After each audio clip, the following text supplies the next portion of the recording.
بسم اللہ الرحمن الرحیم۔ السلام علیکم ورحمۃ اللہ وبرکاتہ۔ محی الدین غوث ہیں اور خواجہ معین الدین ہے، اے حسن کیوں نہ ہو محفوظ عقیدہ تیرا، سبحان اللہ۔ اجمیر شریف میں ایک مندر تھا جو اس وقت کا سب سے بڑا مندر تھا اور صرف راجاؤں اور رانیوں کی عبادت کے لیے مخصوص تھا۔ مندر کے ساتھ ہی ایک تالاب تھا جس کا نام اناسا گڑھ تھا۔ ہندو لوگ اس تالاب کے پانی کو انتہائی متبرک خیال کرتے تھے۔ ان کا عقیدہ تھا کہ جو اس تالاب میں غسل کر لے اس کے سب گناہ جھڑ جاتے ہیں۔ کہتے ہیں اس مندر میں رات کو اتنے چراغ جلتے تھے کہ ایک رات میں 3.5 من تیل ان چراغوں میں استعمال ہوتا تھا۔ ارد گرد کے کئی دیہات مندر کے نام تھے، یعنی ان دیہات کی آمدن مندر پر خرچ ہوتی تھی۔ مندر میں ہزاروں ملازمین تھے جن کا کام آنے والوں کی رہنمائی کرنا تھا کہ کون سا خدا بیٹے عطا کرنے والا ہے، کون سا دیوتا صحت و تندرستی کا مالک ہے اور کس مورتی کی پوجا سے دولت مہربان ہوتی ہے۔ خواجہ غریب نواز رحمۃ اللہ علیہ اس مندر میں تشریف لے گئے اور اناسا گڑھ سے کچھ فاصلے پر چٹائی بچھا کر اپنے مریدوں کے ہمراہ بیٹھ گئے۔ عصر کا وقت تقریباً ہونا ہی چاہتا تھا، لہٰذا آپ رحمۃ اللہ علیہ نے حضرت قطب الدین رحمۃ اللہ علیہ سے اذان دینے کا کہا۔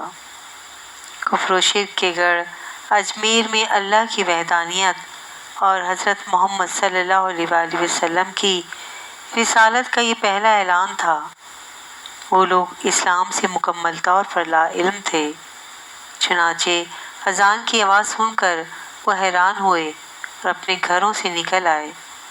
سب مسافروں نے اناسا گڑھ کے پانی سے وضو کیا اور نماز پڑھنا شروع کیا۔ سب ہندو حیران رہ گئے کہ سب بھگوان تو اندر ہیں تو یہ لوگ صحن میں کس بھگوان کو سجدہ کر رہے ہیں۔ جب شام ہوئی تو راجا کے اونٹ جو دن میں چرنے کے لیے گئے ہوئے تھے اپنے چرواہوں کے ساتھ واپس آنے لگے۔ اتفاق سے جہاں حضرت خواجہ رحمۃ اللہ علیہ اپنے ساتھیوں کے ساتھ بیٹھے تھے وہ جگہ راجا کے اونٹوں کے بیٹھنے کی تھی۔ چرواہوں نے آپ رحمۃ اللہ علیہ سے کہا، اٹھو بابا، اونٹوں کے بیٹھنے کی جگہ خالی کرو۔ آپ رحمۃ اللہ علیہ نے فرمایا، اتنا میدان پڑا ہے، اونٹ تو کہیں بھی بیٹھ جائیں گے، کیوں مسافروں کو تنگ کرتے ہو؟ وہ نہ مانے اور مسلسل اصرار کرتے رہے کہ اونٹ اسی جگہ بیٹھیں گے۔ آخر انہوں نے بہت بدتمیزی سے کہا، یہ راجا کے اونٹوں کے بیٹھنے کی جگہ ہے اور ادھر راجا کے اونٹ ہی بیٹھیں گے، تم لوگ کہیں اور ڈیرا لگاؤ۔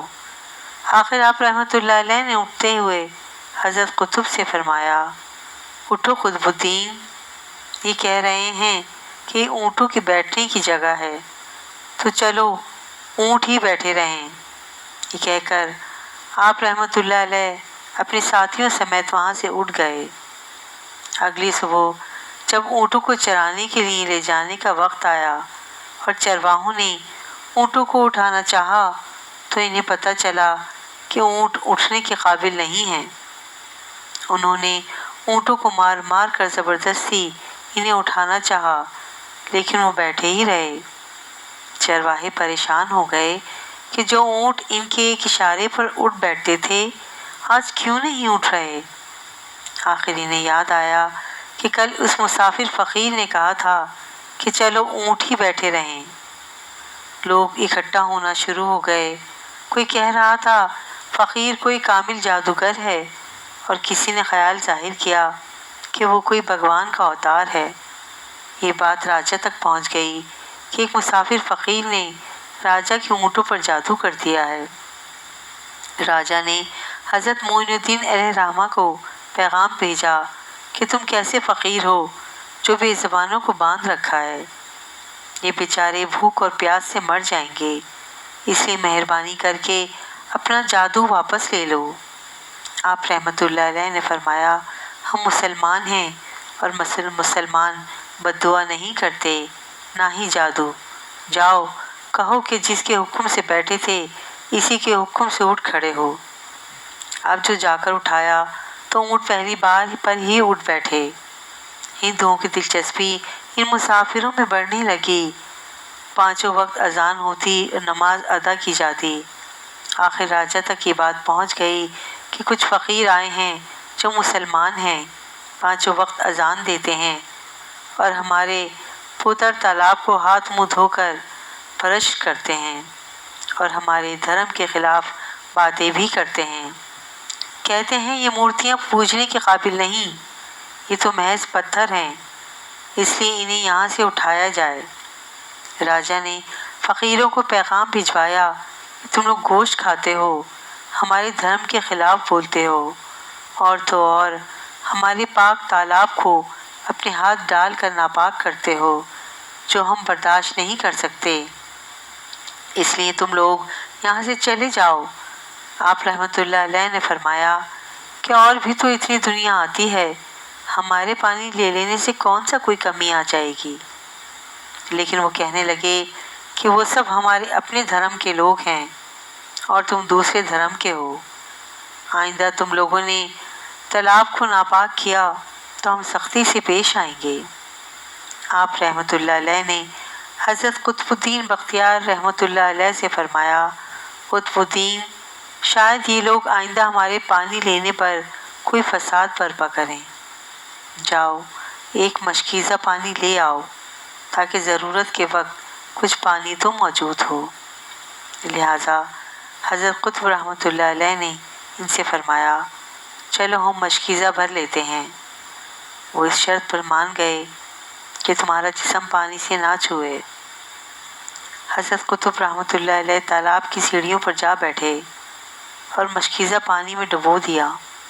جب وہ بھر گیا تو حضرت قطب رحمت اللہ علیہ نے وہ مشکیزہ اوپر کھینچا، لیکن جو ہی مشکیزہ پانی سے باہر آیا، اناسگر کا پانی خشک ہو گیا۔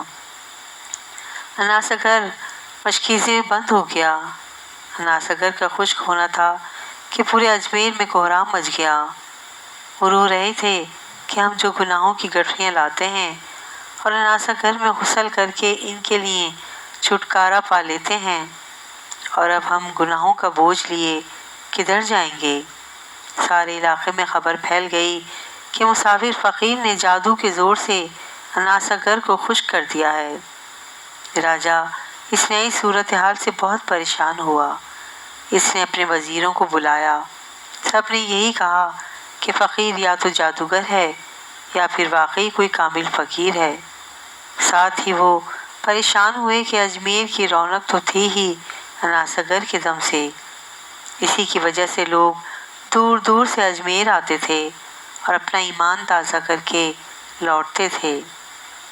اناسگر کے خشک ہو جانے سے ہندو دھرم کی تبلیغ کو دھچکا لگا اور یہی تشویشناک بات تھی۔ آخر طے پایا کہ فقیر سے مذاکرات کیے جائیں۔ آخر وہ چاہتا کیا ہے؟ اگر اس کے مطالبات معقول ہوں تو تسلیم کر لیے جائیں، یا پھر سب مرد عورتیں اور بچے جا کر فقیر کی منت سماجت کریں کہ لوگوں کو پریشانی سے نجات دلاؤ اور ہم پر کرم کرو۔ ہم پاپ کا بوجھ اٹھائے کدھر جائیں اور کیسے سکون پائیں؟ یہ تجویز زیادہ آسان تھی۔ لہٰذا تمام لوگ بابا صاحب رحمت اللہ علیہ کے پاس آئے اور بولے، بابا تم بھی وضو کر لیا کرنا، لیکن بھگوان کے واسطے ہمارا اناسگر ہمیں لوٹا دو۔ آپ رحمت اللہ علیہ نے حضرت قطب رحمت اللہ علیہ سے فرمایا، جاؤ قطب، مشکیزہ واپس تالاب میں ڈال آؤ۔ جو ہی مشکیزہ تالاب الٹا گیا، اناسگر کناروں تک اچھل آیا۔ اس پانی نے کئی دلوں کو دھو ڈالا۔ ہندو قوم کی اپنی تاریخی کتابوں میں ہندوؤں اور اس بات کو تسلیم کرتے ہیں کہ اس شام 32,000 ہندو کلمہ پڑھ کر مسلمان ہو گئے۔ ان ہندوؤں کے مسلمان ہو جانے سے ہندو پنڈتوں اور عام مندروں میں بھی غم و غصے کا طوفان اٹھ کھڑا ہوا۔ وہ سوچ میں پڑ گئے کہ فقیر اگر کچھ دن مزید ادھر رہ گیا تو دیوی دیوتاؤں کا تو نام لینے والا بھی کوئی نہ رہے گا۔ لہٰذا لوگوں نے راجا کو مجبور کیا کہ جلد کچھ کیا جائے۔ راجا نے مندر کے بڑے پنڈت رام دیو کو بلایا اور اسے بابا صاحب رحمۃ اللہ علیہ سے مناظرہ رکھ کر جلد از جلد انہیں شکست دینے اور اجمیر سے باہر نکال دینے کا حکم دیا۔ رام دیو اپنے وقت کا مانا ہوا پنڈت تھا، جس کی علمی قابلیت کی دور دور تک دھوم مچی ہوئی تھی۔ اس نے راجا کو یقین دلایا کہ جلد ہی راجا کوئی اچھی خبر سنے گا۔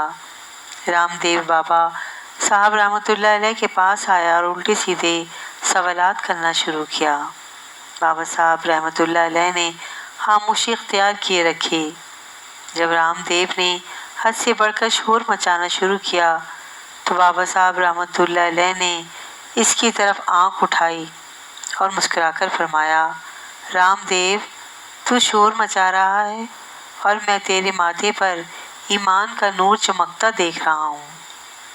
اس نگاہ اور لہجے میں جانے کیا جادو تھا کہ رام دیو قدموں پر گرا اور روتے ہوئے بولا، بابا، جس دھرم کے تم ہو اسی دھرم میں مجھے بھی شامل کر لو۔ سب لوگ جو مناظرہ دیکھنے آئے تھے اس کی کیا کایا پلٹ جانے پر ششدر تھے۔ رام دیو جو بابا کو شکست دینے آیا تھا خود مفتوح ہو چکا تھا۔ سبحان اللہ، سبحان اللہ، سبحان اللہ۔ نگاہ ولی میں وہ تاثیر دیکھی، بدلتی ہزاروں کی تقدیر دیکھی۔ سبحان اللہ، سبحان اللہ، سبحان اللہ۔ کیا خوبصورت واقعہ اور کیا خوبصورت ولیوں کی کرامات ہیں۔ واقعہ پسند آئے تو پلیز میرے چینل کو لائک اینڈ سبسکرائب ضرور کیجیے گا۔ جزاک اللہ خیراً کثیرا۔